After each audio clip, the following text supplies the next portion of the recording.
আদিবাসী যুবকের আত্মহত্যা ঘিরে পথে তৃণমূল কুশপুত্তলিকা দাহ।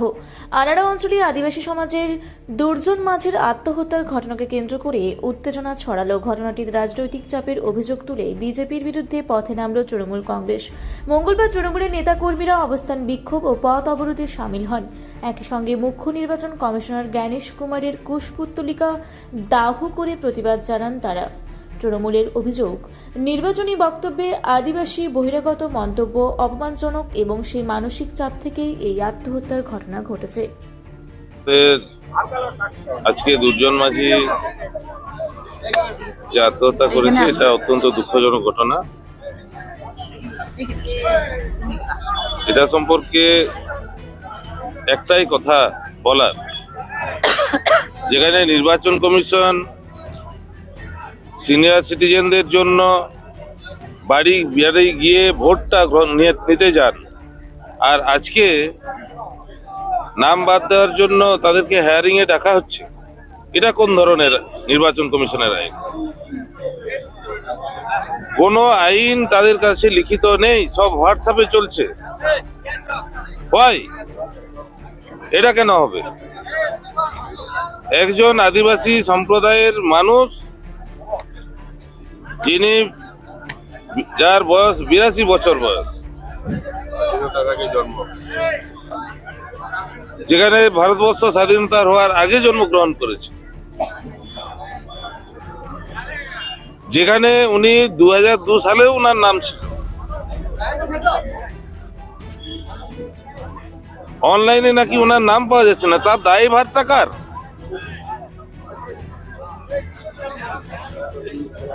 এটা সাধারণ মানুষের উপরে এই যে বিজেপির তথা কেন্দ্র সরকারের হয়ে যে দাবেদারি করছে ইলেকশন কমিশন, এটা তারই প্রমাণ। আমরা এটা মানব না। বৃহত্তর আন্দোলন হবে আগামী দিনে। ইলেকশন কমিশন এর জবাবদিহি দিতে হবে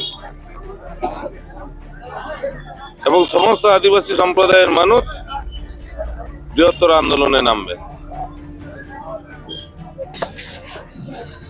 দাদা বলছি, দুর্জন মাঝির এমন মর্মান্তিক মৃত্যু, কি বলবেন? আজ আপনারা জানালেন নির্বাচন দেখুন, সারা বাংলা জুড়ে বিজেপির মহাযজ্ঞ চলছে। পশ্চিমবঙ্গ দখল করার মহাযজ্ঞ, সেই মহাযজ্ঞে আহুতি প্রয়োজন। তাই দুর্জন মাঝির মতো অনেক অনেক মানুষ, নিরীহ মানুষের প্রাণ সেই আহুতি হিসাবে দেওয়া হচ্ছে। আজকে আমরা দেখতে পাচ্ছি আদিবাসী শব্দের অর্থ আমরা প্রত্যেকে জানি, আদিম নিবাসী, যাদের সাথে এই মাটির টান, নাড়ির টান, রক্তের টান।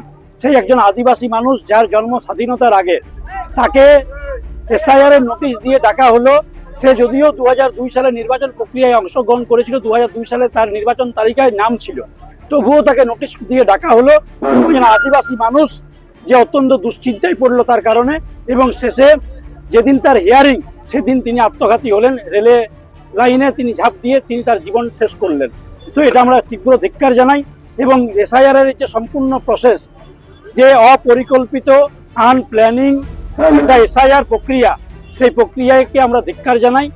যে এভাবে নিরীহ মানুষের প্রাণ বিজেপি এবং নির্বাচন কমিশন কেড়ে নিচ্ছে, আমরা তার বিরুদ্ধে জায়গায় জায়গায় প্রতিবাদ জানাই। কি বলবেন আজকে এমন ভাবে মর্মান্তিক মৃত্যুর প্রতিবাদে আপনারা? তো মর্মান্তিক মৃত্যু মানে শুভেন্দু অধিকারী তো বলে দিয়েছে 1.5 কোটি রোহিঙ্গাকে বের করতে হবে। তো আজকে আমাদের দুর্জন মাঝি নামে একজন রোহিঙ্গা মারা গেল। এরা রোহিঙ্গা আর মুসলিম খুঁজতে গিয়ে একটা আদিবাসী মানুষের প্রাণ নিয়ে নিল। সুতরাং মানুষকে হিন্দু মুসলমানের মধ্যে লড়িয়ে মারবে, আর এবার রোহিঙ্গা খুঁজতে গিয়ে আদিবাসীদের মারবে। আর এই মানুষের মৃত্যুর উপরে, মানুষের মরার উপরে পা রেখে এরা পশ্চিমবঙ্গ দখল করতে চায়। তো এটা মানুষের কাছে জ্বলন্ত উদাহরণ যে কিভাবে এরা লাশের রাজনীতি করে, এরা মানুষের রক্তে স্নান করে ভোটে জিততে চায়। এই শুভেন্দু অধিকারী, এই বিজেপিকে আদিবাসী সমাজ, পশ্চিমবঙ্গের মানুষ উপযুক্ত জবাব দেবে।